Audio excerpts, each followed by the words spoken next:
Well, hello again. It's been almost 20 years since I've been in this space. It is great to be back with all of you. Of course, we've changed a little bit.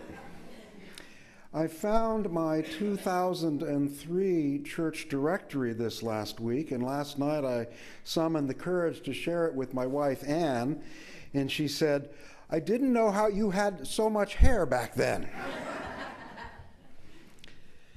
This morning I'm here with you, and your Reverend Amelia is in my shop, the Starr Unitarian Universalist Church in Hayward.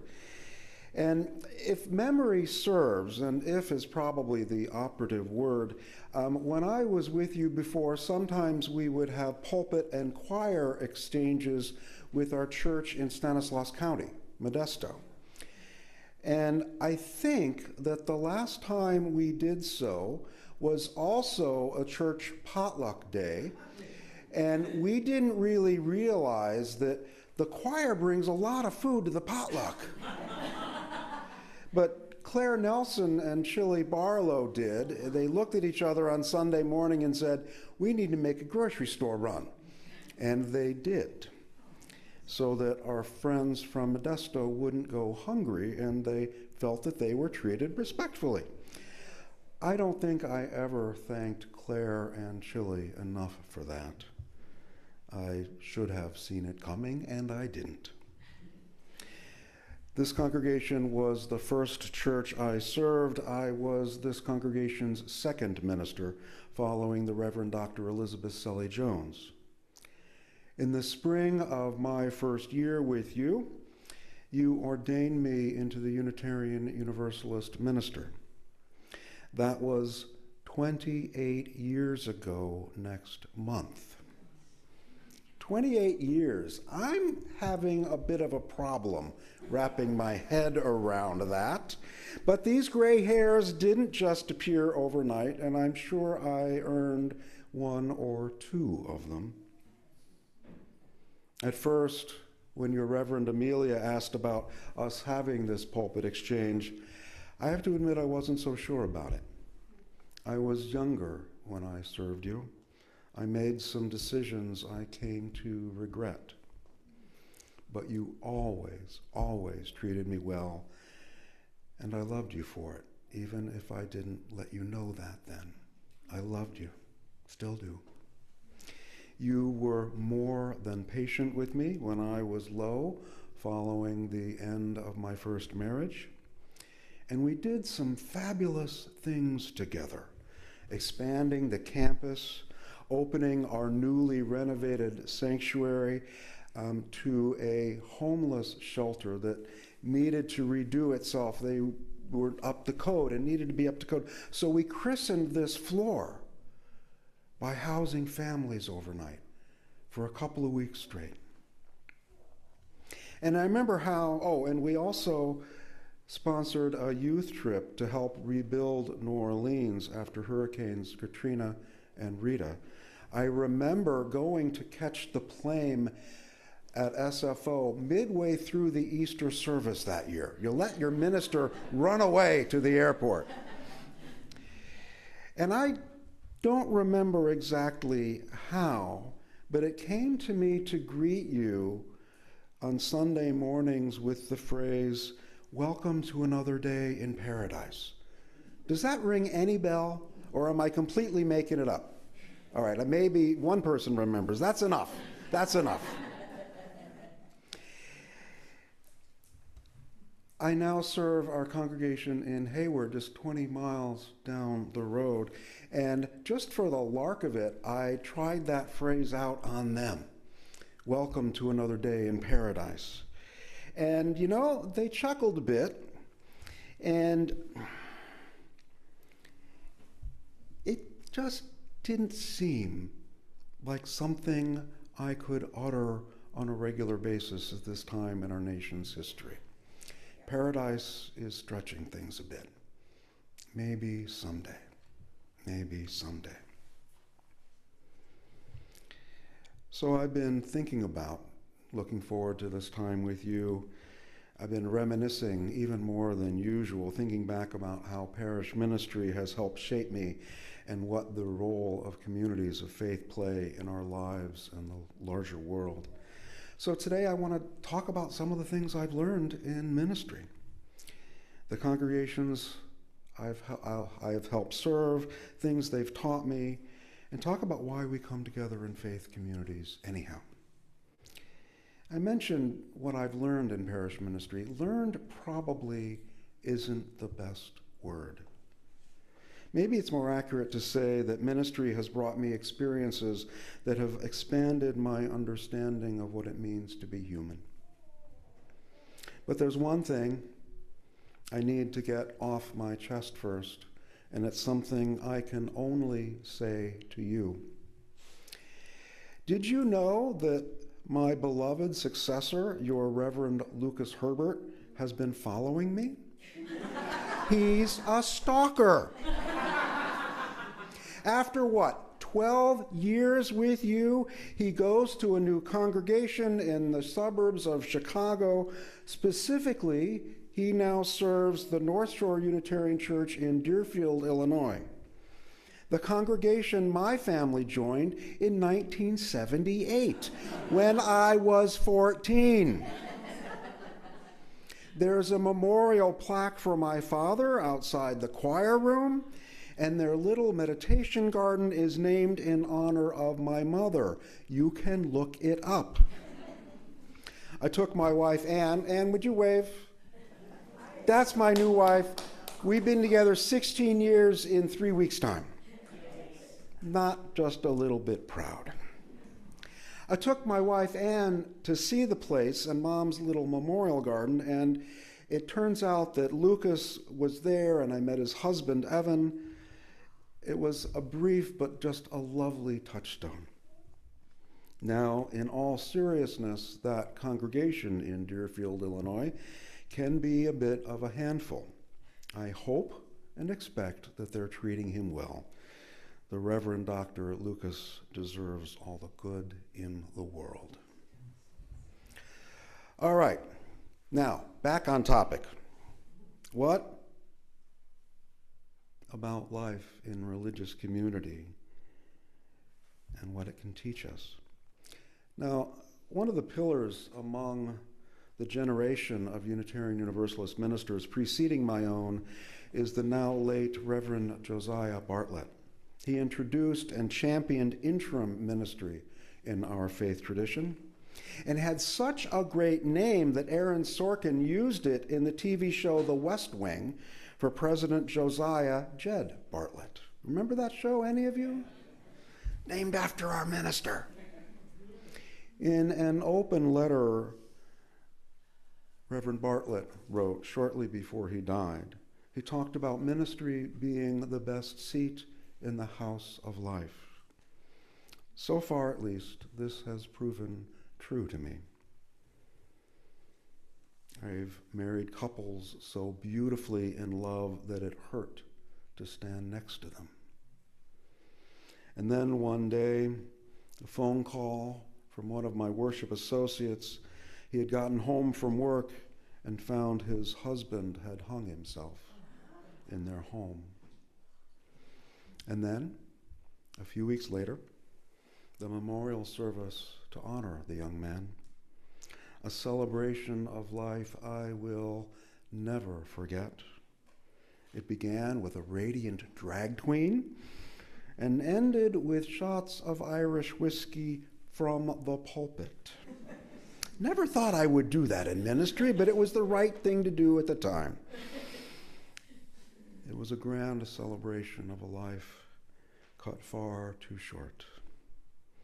And then there was the call saying, "Come to the hospital. Catherine has just had her baby. Everyone's fine. She wants you to introduce you to her daughter." After a half-hour drive to the hospital, you get up to the delivery room and realize that little Kyla is not yet an hour old. Catherine had reached out to me after she realized she was pregnant. It was not something she had planned. And you haven't had children of your own. And the truth is, you had never seen someone so young as little Kyla. You visit for a while, maybe half hour, maybe 45 minutes, and you are surprised at how peaceful the delivery room is and how natural everything is. And then you head back to your car in the parking lot, and after you close the door next to you, you take a deep breath and suddenly find yourself crying for 20 minutes straight because life has just shown you something brand new and infinitely precious. And this long moment is the clearest initiation into what it means to be human you have ever had. And then, over the years to come, little Kyla will grow up clear that somehow this Reverend Eric guy was somehow wrapped around her little finger, and you would never do anything to change that. You watch families with young children support each other. You watch as members of the communities you serve fall in love or struggle to stay partnered, which only rarely brings out the best in us. Others struggle to stay whole. Some fall away from the flock. Too many fall away. And some inevitably die because we all will. And one of the things you are nervous about returning to this congregation here in Livermore after nearly 20 years is all those who are no longer there for you to see. You know it will break your heart again. And yes, that heart will grow a little bit too. You remember over these past 28 years moments of deep gratitude. When members of the church you served in Columbus drove all day to be at your mother's memorial service, a service at which you will preside. And when you've moved from place to place as much as I have, and I'm no army brat, it means the world when the circles of times in your life intersect. It means the world. It means the world to be back with you this morning. I don't think I'll ever forget the Sunday morning here when someone else was set to preach, and I agreed to join the youth group who was going to take a hike that morning. We were waiting on the sidewalk just out there for everyone to show up. I was wearing jeans and boots, probably a plaid hiking shirt, I have no idea. And one of the youth came up and said to you, "Eric, I've never seen you in clothes before." Stunning you into silence. Only later, perhaps during the hike, perhaps a week later, you don't remember, the perfect response comes to you. "A bit louder, Mary, I think I still have a job." Years later, your new wife, who worked in organ donation for 20-some years, tells you of the historic efforts she sees medical staff undertake to find a suitable organ for a former board chair of your congregation, one of those who drove all day to your mother's memorial service. Someone who needs that organ to see his children come into their own and perhaps marry someday. Someone whose entire family you know, love, and at times have been furious with. And then, shortly later, surprisingly, another congregant, a young woman in her 40s, donates one of her kidneys to another member of that same faith community, extending the older woman's life for at least a decade. Heroes are everywhere if we look hard enough. And heck, we really don't have to look hard at all. I remember the walkathon for breast cancer awareness and research here. The score of us who walked laps around the track at Livermore High School, and how a member of this congregation's board had been furious at me for a stupidly insensitive thing I had said months before. How in the hours after midnight, the two of us walked that track together. I have no memory of what we said, only that it seemed like we were able to repair some of the harm that had been done. Those are some of my experiences. Of equal weight are the exchanges I've witnessed between members of the communities I've served. The smiles of welcome, the hugs of consolation, the countless pots of coffee made, the dishes brought to potlucks, the dishes washed, the kitchen conversations with as much heart and soul in them as the best sermon ever. The countless reports of pastoral visits, countless hours of listening, rides offered, attention given, attention, that other form of love. Watching a young woman, maybe 14 years old, who grew up in the church you serve at a pride parade, wearing eagle wings and huge platform rainbow-soled shoes, approaching counter-protesters, fearless and respectful. Over the years, it becomes clear and is underlined 1,000 times that while no single faith community can do everything, each one can do just about anything they set their minds to. But it helps when we don't let striving for perfection get in the way of doing good. Good is usually good enough. And it becomes clearer than ever before, that no act of love, encouragement, or appreciation is ever wasted. And every moment, especially walking around a high school track, restoring relationship, is always, every moment is precious. I remember something my spiritual director said to me again and again and again. Remember, Eric, that ministry is an impossible calling. But somehow you're still grateful for it. In 28 years, I've only been bored for about a total of 45 minutes. There are the times I'd like to be bored just for a little while this next Thursday afternoon. Please, God, can I be bored again? Not born again, just bored again. And then you remember taking your books out of the boxes and onto the bookshelves in your office at the First Unitarian Church in Ottawa. How it was a bit of a dreary single cinderblock office with 1950s era yellow walls and frayed blue carpet, but it had the most magnificent view through a bank of windows looking north across a small wood beside a parkway that would soon be renamed Kichizibimikan, which means the Great Way in Algonquin, across the wide Ottawa River out to the wooded banks of Quebec. That's what this stole represents.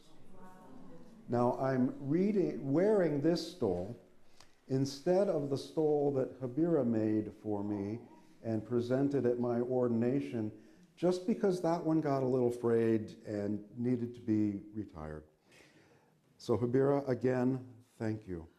That stole served me well. I remember how you did the needlework while your mother was dying in hospital. I will always remember that. Thank you.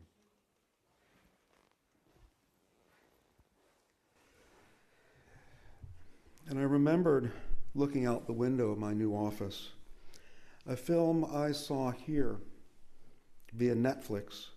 And it's an Italian film from 2004. A reflection by the main character has stayed with me all this time. The film is titled Facing Windows. If you know it, great. If not, look it up. It's worth it. The main character is a woman named Giovanna, and she's in a less than perfect marriage. She's looking out her window, thinking of her late friend, an elderly man named David, who was a survivor of the concentration camps in the Second World War. And she says to him, through the ether, I still need your advice, David. One of your glances, one of your gestures. But then suddenly I feel your gestures in mine and recognize you when I speak. Ooh, timing. She continues, does everyone who leaves you always leave part of themselves with you? Is this the secret of having memories? If that's true, I feel much safer because I know I'll never be alone.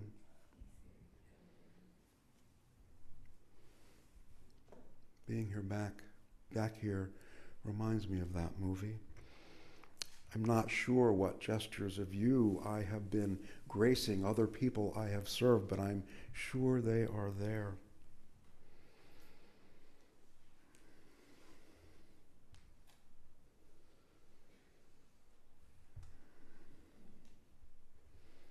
I may have mentioned this when I was with you before. After my father died in October of '91, the following Sunday I rose in my parents' congregation, where your Reverend Lucas now serves. I rose during the congregation's joys and sorrows and announced his death on behalf of my family. Of course, most folks already knew. Dad had been active in lay leadership and their choir for years. So I went on to thank the congregation. I thanked them for supporting, challenging, and loving my dad. I thanked them for helping him become the person he most wanted to be.